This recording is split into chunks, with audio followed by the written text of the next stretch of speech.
Masing-masing dapat kehendak dia. Lepas tu dengan persetujuan, dengan senang hati. Macam ni tidak ni. Ni satu tafsiran. Kain yang dilipat. Yang dilipat tu maksudnya kita tak tahu lagi hak dalam tu lagu mana. Hak dalam tu tak molek ke?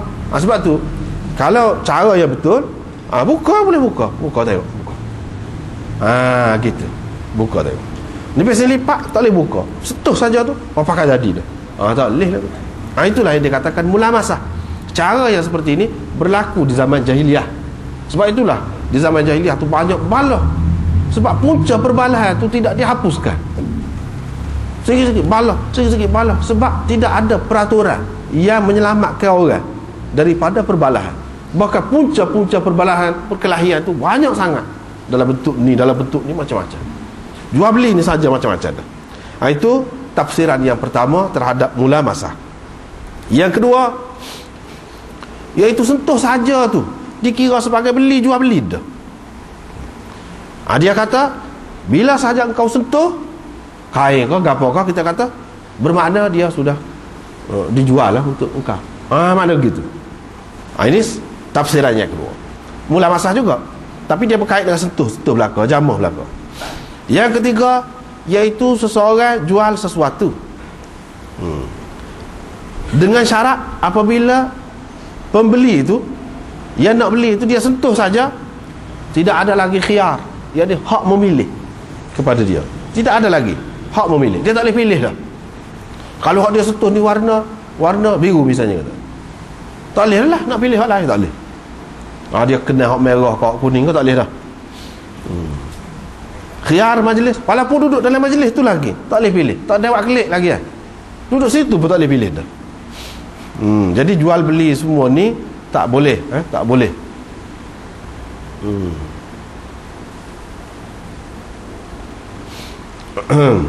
Tapi ini dah sebut dalam kitab ni 3, tetapi dalam kitab lain ada lagi disebut bentuk-bentuk mulamasah. Nampak dekat-dekat itu lebih kurang. Tafsiran Imam Abu Hanifah lagu mana? Dia kata, seseorang kata, saya jual benda ni kepada awak dengan harga sekian-sekian. Bila saya sentuh kau, jadilah dia jual beli. Bukan sentuh kain tu, sentuh barang yang nak beli tu, sentuh kau. Sentuh juga jamah kau, jadilah jual beli tu. Ataupun pembeli tu kata lagu tu, saya nak beli barang tu, barang tu dengan harga. Bila saya sentuh, jadi. Gitu. Sentuh tu tu, bukan sentuh barang, tidak. Ini satu tafsiran lagi. Yang kelima, mulamasah ni makna masing-masing ada kain. Katakanlah kain lah, contoh kain. Masing-masing ada kain. Kira jual beli kain ni maksudnya tukar kain lah. Kira tukar kain. Tukar tu kira lagu mana? Yang ni tak ada perikir, tak ada perhati, tak ada apa. Sebaik saja sentuh. Bila aku sentuh kain kau dan kau sentuh kain aku, jadilah jual beli. Walaupun tidak ada ijab kabul ke apa pun, jadi. Ini bentuk yang kelima. Maknanya syarat sentuh tu daripada kedua belah pihak. Tapi sentuh barang yang nak dibeli tu dan nak dijual tu, sentuh tu. Ini tafsiran yang kelima. Ikut mana-mana pun kalau kita perhati, makna dia tu lebih kurang lah. Maknanya sentuh lah, dan tidak ada pilihan, tidak ada boleh perhati apa, tak boleh. Gitu. Jadi yang adanya terdapat kepada dia ni dalam semua yang jual beli yang macam ni yang tak boleh ni, dia ada unsur gharar, iaitu tipu daya. Dan dia tidak ada satu unsur yang disebutkan dalam Quran, iaitu taradhi, saling setuju di antara dua pihak, yang menjual dan yang beli itu tak ada. Dan tak nampak mana seseorangnya jual beli benda yang tak maklum, tak tahu. Maknanya menjual sesuatu yang majhul. Itu sebab tak boleh juga. Yang ketiga, yang keempatnya bermakna kita memaksa orang lain supaya dia terima sesuatu yang dia tidak kena. Ini boleh menimbulkan perbalahan lah. Sebab itulah mulamasah ini dilarang.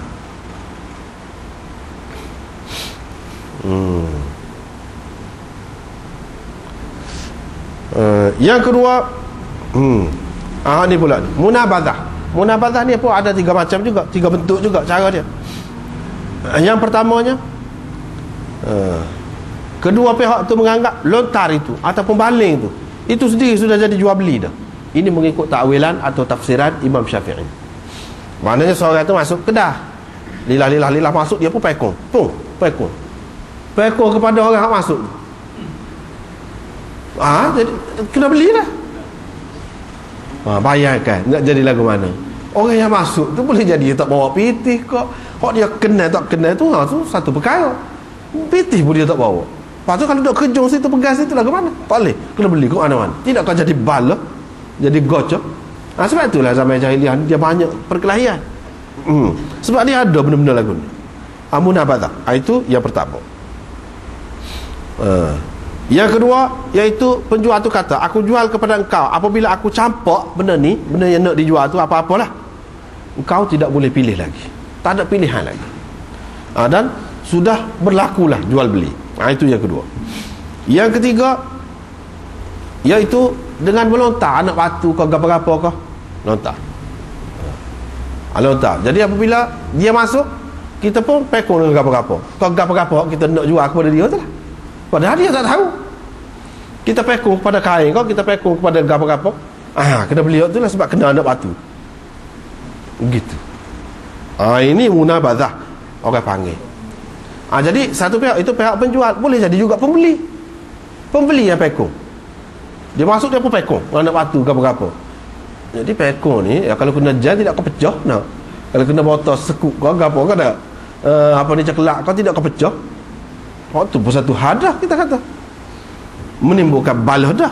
Kalau tidak ambil kira tu benda tu tidak pecah pun. Dia pekong. Boleh jadi tuan dia tidak nak jual ataupun dia kira dengan orang lain dah, kau nak tolak ke orang lain dah.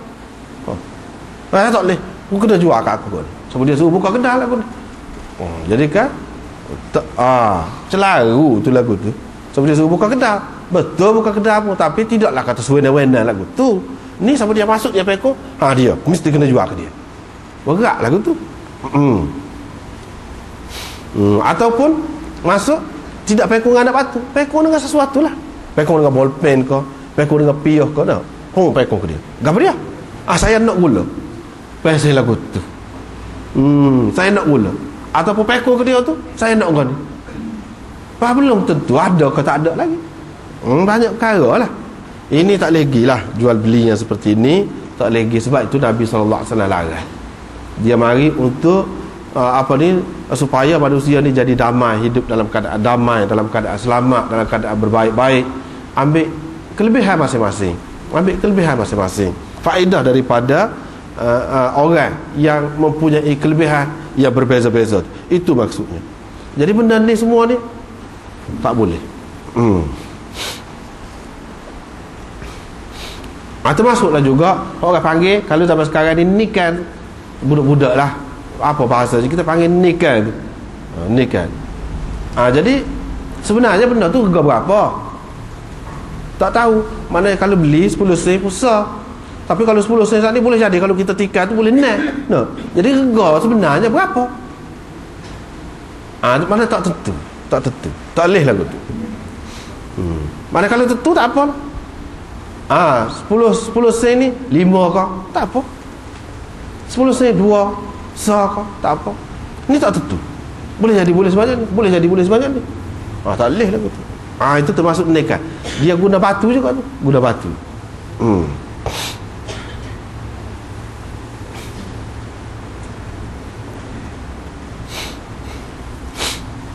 Kemudian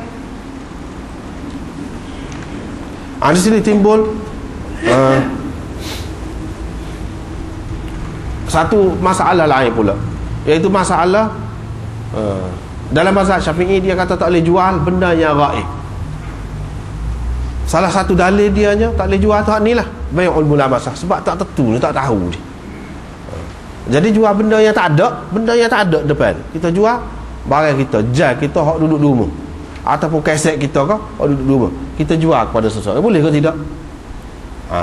Jadi setengah-setengah tu dia kata ini termasuk di dalam bab mulamasah juga, dalam bab munabadah juga, tak tentu. Tetapi ini berbeza pendapat ulama dalam masalah ni, dalam masalah menjual sesuatu yang ghaib, yang tidak ada. Mengikut mazhab Syafi'i, Imam Syafi'i dalam qaul jadid dia tak boleh ke mana-mana, tak boleh. Tapi Imam Abu Hanifah kata boleh ke mana-mana. Benda yang gaib boleh ke mana-mana. Sebab apa? Asalkan benda tu dalam milik kita dan kita boleh menyerahkan kepada penjual, pembeli, walaupun tidak ada depan, tak apa. Kita tidak boleh kiaskan hak ni dengan ikan di dalam air, kau tak tahu tak boleh pegang. Tidak, tak boleh. Dia kata beza tu. Beza. Tidak juga seperti burung hak terbang tu. Tak boleh kita nak kuasai dia. Ataupun hamba yang lari daripada tuan dia tu. Ini contoh lama lah. Hamba yang lari daripada tuan dia tu tak boleh jual. Sebab apa? Sebab dia tak ada ke? Sebab kita tidak mampu menyerahkan kepada pembeli. Imam Abu Hanifah kata sebab kita tidak mampu menyerahkan kepada pembeli, bukan sebab dia tak ada. Bukan sebab dia tak ada. Jadi benda ni berapa banyak kita kata saya ada tanah, ada rumah. Ada rumah tu mana ada depan gini? Tak ada depan ni, kita boleh tengok. Itu gaib tu orang panggil. Tapi kita kata hak kita ada. Boleh jual lagu tu. Imam Ahmad dan Ishaq mengatakan kalau benda yang dijual saat ni, hak gaib saat ni, kalau jelas benda tu lagu mana, sifat dia seperti jual salam lah, jual beli tempah.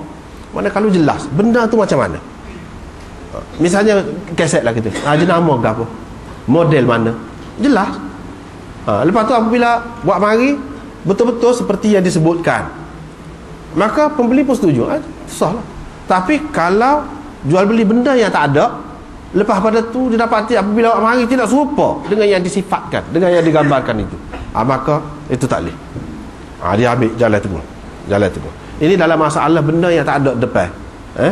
Berapa banyak kita duduk amal lagu tu, sedangkan mengikut Imam Syafi'i dalam qaul jadid tak boleh, tak sah ke mana-mana pun. Sebut sifat dia pun tak boleh. Kecuali kalau baik salam, jual salam itu lain. Itu kita akan jumpa akan datang. Tapi kalau jual beli benda yang ada dah, bukan tepah ni benda tak ada lagi.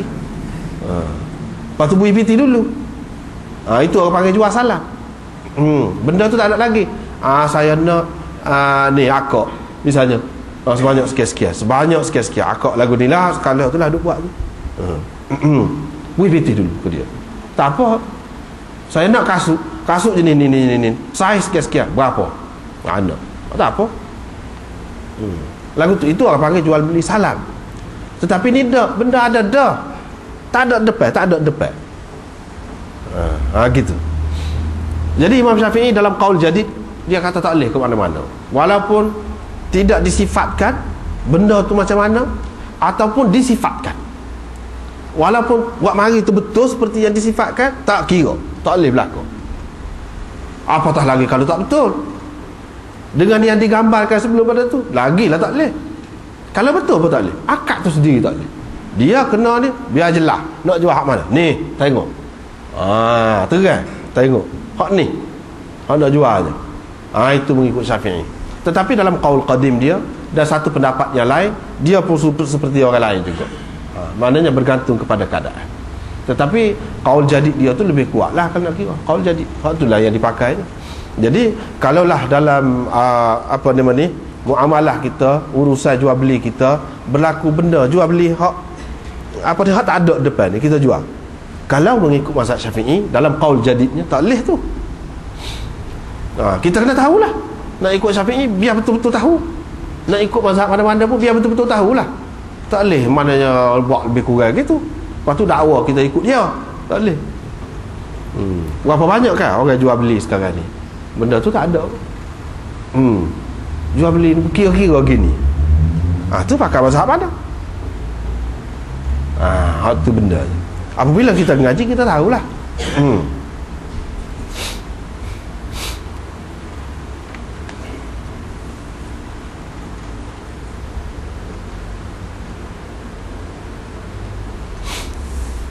Seterusnya ini bab tasah, jual beli hasad, hak tadilah yang dipekung tu, dan jual beli yang ada unsur tipu daya di dalamnya, itu tak boleh.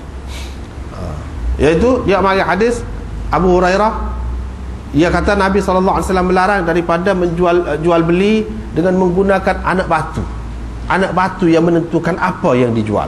atau apa yang hendak dibeli itu.